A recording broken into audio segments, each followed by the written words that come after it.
Hello students, welcome to the polytechnic classes. आज के sessions में हम लोग बात करेंगे एम्बेडेड सिस्टम का प्रीवियस ईयर क्वेश्चंस में एमसीक्यू का।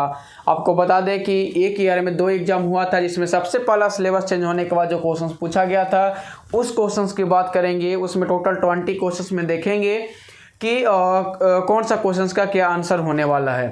ठीक है, तो चलिए हम लोग देखते हैं, देर ना करते हुए। सब्जेक्टिव क्वेश्चंस आप खुद से अपना तैयारी कर लेंगे। ठीक है, इसमें पहला क्वेश्चन आर्डिनो से ही पूछा गया है कि आर्डिनो होता क्या है। तो आपको नोट्स में अगर आप जाइएगा तो सबसे पहले आर्डिनो क्या होता है, पहला ही या दूसरा पॉइंट में आपको लिखाए होंगे कि आर्डिनो क्या है। एक प्रकार से ओपन सोर्स इलेक्ट्रॉनिक प्लेटफॉर्म है। कहने का मतलब क्या है कि कोई भी बोर्ड आप लेते हैं तो आर्डिनो बोर्ड ही आप लेंगे कोई भी प्रोजेक्ट बनाने के लिए। आर्डिनो बोर्ड में बहुत सारा आता है, Arduino Uno, Arduino Mega, Arduino Nano, Arduino Lily, Arduino रेडली, तो बहुत सारा आता है। इसमें बहुत टाइप भी आपको पढ़ाए हैं, लगभग 10, 15, 16 टाइप पढ़ाए हैं, वो भी पूछा गया है। उसमें मेनली कितना होते हैं जो एमसीक्यू में आपसे पूछा भी गया था। ठीक है, तो वो सारी चीज़ें हैं। तो आर्डिनो जो होता है ओपन सोर्स इलेक्ट्रॉनिक्स प्लेटफॉर्म होता है। इसका करेक्ट आंसर जो होना चाहिए वो बी होगा। चलिए आगे देखते हैं नेक्स्ट क्वेश्चन। अगला क्वेश्चन है, जैसा कि आप बात कर ही रहे थे कि आर्डिनो कितने टाइप का होता है, तो आप सभी को हम बहुत ज़्यादा पढ़ा दिए, लगभग 12, 15, 16 टाइप पढ़ा दिए। तो कुछ लोग कन्फ्यूज थे सर इसका एक्यूरेट आंसर कितना होगा। ऑप्शन में 4 भी है, 8 भी है, 12 भी है, 16 भी है। तो आपको बता दें इसका एक्यूरेट आंसर जो होना चाहिए वो 8 होना चाहिए, क्योंकि अब मेनली रूप से जो उतना सारा बोर्ड है और भी नया नया बोर्ड इन्वेंशन हो रहा है, लेकिन जो इसका आंसर देता है 3-4 जगह पे हम देखे हैं वो सब जगह आंसर 8 देता है। इसलिए भी इसका आप करेक्ट आंसर करेंगे। ठीक है, कि 8 आर्डिनो बोर्ड मेनली 8 प्रकार का देखा गया है। ठीक है, और ऐसे बहुत सारा होता है जो आप लोग को हम बताए हैं।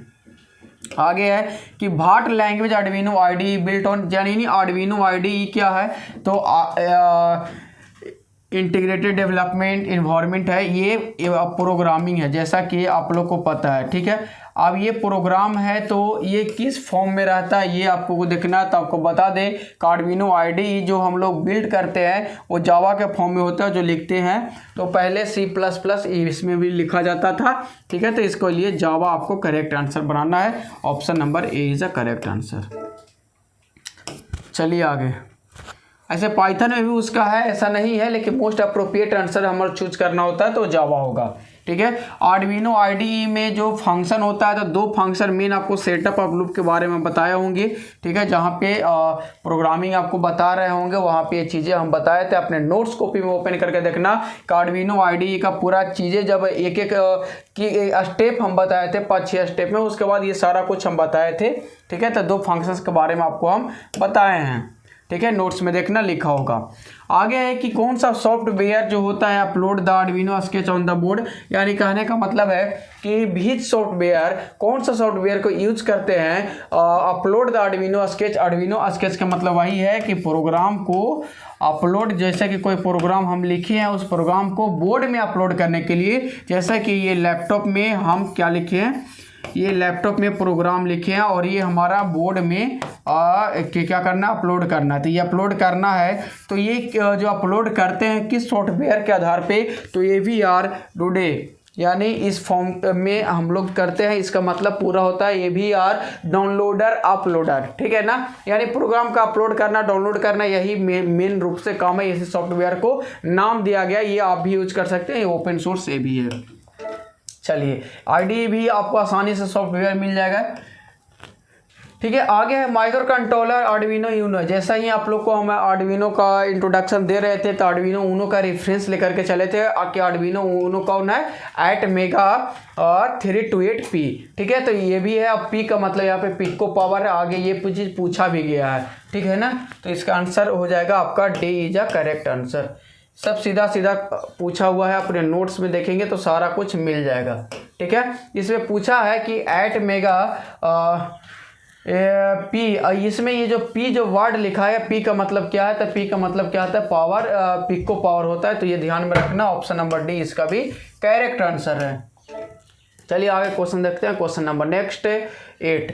अब यहाँ पे आपको बहुत, जब हम पढ़ा रहे थे सीरियल कम्युनिकेशन तो वहाँ पे हम बहुत बार ये बात बताए थे कि यूएआरटी का फुल फॉर्म आपको पता होना चाहिए, ये इम्पोर्टेंट है, ये पूछा ही जाता है। तो यूनिवर्सल एसिंक्रोनस ट्रांसमीटर रिसीवर कहाँ पे है, रिसीवर ट्रांसमीटर यहाँ पे है, option number A is a correct answer. ठीक है, तो ये बेसिक क्वेश्चंस आपसे पूछा गया था। चलिए आगे क्वेश्चन है कि आर्डुइनो मेगा का ऑपरेटिंग रेंज कितना होता है, तो 16 मेगाहर्ट्ज होता है। इसमें कुछ बताने की जरूरत ही नहीं है, 16 मेगाहर्ट्ज यानी ए इज अ करेक्ट आंसर। चलिए आगे क्वेश्चन पूछा गया है, what is the use of interrupt service routine in Arduino. अब बताइए इंटरप्ट सर्विस रूटीन जो ISR आप लोग को हम माइक्रो कंट्रोलर में ही पढ़ाए थे, तो ISR का मतलब यही होता है कि कोई प्रोग्राम, बड़ा सा प्रोग्राम हम लोग कर रहे हैं तो कहीं पे अगर कोई डिस्टर्बेंस है या बीच में या कोई और प्रोग्राम करने आया तो इस प्रोग्राम को हम लोग पहले फिनिश करते हैं, तो यहाँ से ये कॉल होता है, फिर ऑटोमेटिक क्या होता है, रिटर्न हो जाता है। तो ये ऑटोमेटिक फंक्शंस के लिए, ये ऑटोमेटिक फंक्शंस के लिए यूज होता है, इसलिए इसका आंसर क्या हो जाएगा, आपका बी हो जाएगा। सारा कुछ आपका बताया हुआ था लेक्चर्स में ही। चलिए आगे, अब देखिए USB का फुल फॉर्म आ गया, जो USB हम लोग यूज करते हैं। ठीक है, USB केबल यूज करते हैं, उसका फुल फॉर्म क्या होता है, यू से यूनिवर्सल, ए से सीरियल, बी से बस, यूनिवर्सल सीरियल बस। देखिए है, तो ये आता है, ये सब बेसिक क्वेश्चन है, यही सब पूछा जाता है। यानी 10-15 MCQ तो इसमें एकदम बेसिक्स ही पूछा गया है। देखो इसमें क्या, what is the way of through and error using pre processing directive to the Arduino compiler and forcing it to stop compilation. कहने का मतलब है कि ये कौन सा ऐसा वे है जो प्री प्रोसेसिंग डायरेक्टिव यूज करता है, प्री प्रोसेसिंग डायरेक्टिव यूज करता है एरर के लिए। तो प्री प्रोसेसिंग डायरेक्टिव कौन होता है, ये होता है सिंबल H, और किसके लिए यूज कर रहा है, एरर के लिए। ठीक है, अब इसमें कंपाइलर, यहाँ जो आर्डुइनो में कंपाइलर करता है, कंपाइलिंग का काम करता है और ट्राई करता है बाय फोर्सली कि वो कंपाइलेशन स्टॉप हो। यानी अगर एरर आ रहा है, आप चाहिएगा कि काम को पूरा कर ले तो हो ही नहीं सकता, जबरदस्ती आपको रोकेगा कि नहीं ये एरर है, और ये एरर है तो एरर पहले सही करना पड़ेगा, देन आफ्टर उसको हम करेंगे। तो इसके लिए यहाँ पे हस एरर का साइन आपको आएगा, इसलिए D is a correct answer. Warning नहीं आता, स्टॉप का मतलब पूरा काम होने के बाद स्टॉप होता है, कट कोई मतलब का है नहीं, इसलिए हस एरर होगा, और यही आपको इंडिकेट करेगा प्री प्रोसेसिंग डायरेक्टिव को किसके लिए, एरर के लिए। ठीक है ना, एरर के लिए यूज करेगा, और यही हम लोग करते भी हैं। चलिए आगे क्वेश्चन है, what is the operating voltage of ATmega 2560 ATmega का ऑपरेटिंग वोल्टेज 5.5 वोल्ट होता है। ठीक है ना, इसका ये आंसर सही है, ये नोट्स में आपको लिखा ही होगा डायरेक्ट। ठीक है ना, चलिए नेक्स्ट क्या है, what is the correct execution process of Arduino code. यानी आर्डुइनो कोड का करेक्ट एग्जीक्यूशन अपने नोट्स में देखिएगा, वो मेंशंस किए थे। सबसे पहले क्या होता है, एडिटर। ठीक है, दूसरा में क्या होता है, प्री प्रोसेसर, और तीसरा में होता है कंपाइलर। ठीक है ना, ये क्या होता है, कंपाइलर होता है। ठीक है, तो ये चीजें हैं जो कि आपको ध्यान में रखना है। तो ठीक है, तो ये यहाँ पे कहाँ पे है, editor, pre processor and compiler. Editor, pre processor and compiler, option number A is correct. चलिए आगे है, how embedded system communicate with outside world. कहने का मतलब है कि कोई भी एक एम्बेडेड सिस्टम है। ठीक है, ये मान लिया जाए कि कोई सी एम्बेडेड सिस्टम है, एम्बेडेड सिस्टम है, इसके साथ बाहरी चीज़ों को कैसे कनेक्ट किया जा सकता है या कैसे कम्युनिकेट किया जा सकता है, by the help of wire. ठीक है, लेकिन इस कनेक्ट करने का जो तरीका होता है उसमें हम लोग यूज करते हैं पेरिफेरल वर्ड को। ठीक है, पेरिफेरल वर्ड जो होता है वो यही बताता है कि दो डिवाइसेस को कनेक्ट करना, यानी एक साथ करना और उससे कम्युनिकेट करना। जैसे कि एक मोबाइल फ़ोन है और एक वायर के थ्रू एक हमें हार्ड डिस्क को कनेक्ट कर लेंगे, तो जो हार्ड डिस्क से कम्युनिकेट करेंगे, कहने का मतलब मोबाइल में सारा काम करेंगे, लेकिन हार्ड डिस्क से कम्युनिकेट होगा कि हार्ड डिस्क में क्या चीज़ें हैं।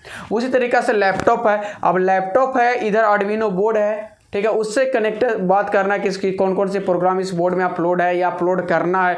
This way is to communicate, यानी ये कम्युनिकेट करने का तरीका है। ठीक है, इसको हम लोग एक टेक्निकल वर्ड का नाम से जानते हैं जिसको नाम है पेरिफेरल, क्योंकि मेमोरी से कम्युनिकेट हो नहीं सकता, आउटपुट इनपुट से कम्युनिकेट हो नहीं सकता, तो पेरिफेरल डिवाइसेस से ही आउटसाइड वर्ल्ड को हम लोग कम्युनिकेट कर पाते हैं। तो मोस्ट अप्रोप्रिएट आंसर इसका जो होना चाहिए वो सी ही होना चाहिए।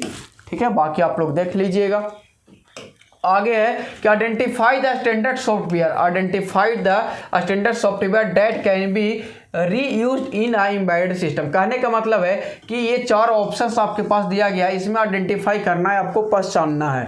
क्या पहचानना है? तो पहचानना ये है कि कौन सा ऐसा सॉफ्टवेयर है जो कि हम एम्बेडेड सिस्टम में रीयूज मतलब क्या है? अगेन, दोबारा, यानी दोबारा हम क्या कर सकते हैं, उसको रीयूज कर सकते हैं, यूज कर सकते हैं। किस पर्पज़ के लिए? कोई आर्डिनो बोर्ड वगैरह का डिजाइनिंग करने के लिए। तो सर मेमोरी सॉफ्टवेयर तो है नहीं, एप्लीकेशन सॉफ्टवेयर ये क्या चीज़ है? और ये एप्लीकेशन मैनेजर नहीं होता है, जो होता है सो ओएस होता है, यानी ऑपरेटिंग सिस्टम होता है। यानी मोस्ट अप्रोप्रिएट क्वेश्चन इस आंसर को ये है, क्योंकि ऑपरेटिंग सिस्टम विंडो 10 है, तो ना जाने कितने लैपटॉप में विंडो 10 होगा। एक एग्जाम्पल के तहत आपको बता रहे हैं, तुम्हारा मोबाइल है तो मोबाइल में बहुत सारा ऑपरेटिंग सिस्टम तो मोबाइल में नहीं होता है, लेकिन ऑपरेटिंग सिस्टम कहाँ पे होता है? विंडोज में होता है। वहाँ पे जैसे कि प्रोसेसर की बात करते हैं तो कोर i5 कोर i3 होता है, या फिर और बहुत सारा प्रोसेसर अभी आ चुका है, गेमिंग वाला का क्या बोलते हैं उसको, राइजन प्रोसेसर आ चुका है, तो बहुत सारा आ चुका है। तो वो ना जाने कितने लैपटॉप पे हम लोग रीयूज कर सकते हैं। तो वही आइडेंटिफाई, एक सॉफ्टवेयर को आइडेंटिफाई करना था जो कि हम software component that can be used in embedded system, embedded system में हम रीयूज कर सकते हैं, दोबारा यूज कर सकते हैं, तो वो है ऑपरेटिंग सिस्टम। इसलिए D is a correct answer, D आपका सही आंसर होगा। चलिए आगे है PWM। देखो फुल फॉर्म तो 3 फुल फॉर्म पूछ दिया, यानी मजाक मजाक में 3 आप बना सकते हैं। जैसे पहला पूछा UART, तो UART आप बना ही सकते हैं। दूसरा पूछा क्या था, USB पूछ दिया। अब तीसरा आपको PWM पूछ दिया। बताओ पल्स विथ मॉड्यूलेशंस किसको नहीं पता है? अगर नहीं पता तो पढ़ाई लिखाई छोड़ दो, फिर इलेक्ट्रॉनिक्स से 5th सेमेस्टर में पढ़ने से भी कोई फ़ायदा है नहीं अगर ये सब चीज़ें नहीं पता है तो। ठीक है, आगे देखिए क्या है कि बीच लेवल्स सिमुलेट्स द एल्गोरिथम।